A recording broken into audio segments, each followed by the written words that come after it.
ചേച്ചി എന്ത് ചേച്ചി, ഞാൻ ആറ്റൽ പൊങ്കാലയ്ക്ക് പോവുകയാണേ. മോളെ ഈ അവസ്ഥയിൽ കൊണ്ടുപോകാൻ പറ്റില്ലല്ലോ, ഒന്നിവിടെ നിന്നോട്ടെ. അതിനെന്താ മോനെ, ചേച്ചിയെ വിളിച്ചകത്ത് കയറ്റ്. അമ്മ പോയിട്ട് വാങ്ങും, ഞാൻ ഇവിടെ നിന്നോളാം. ശരി മോളെ.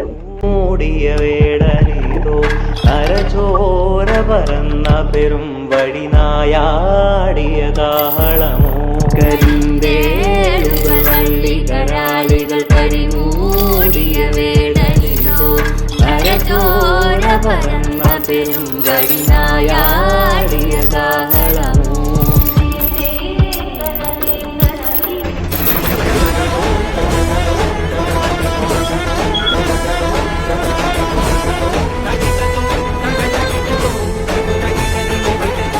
ചേച്ചി അവിടെ പൊയ്ക്കൂടാ, ഇങ്ങ് വാ.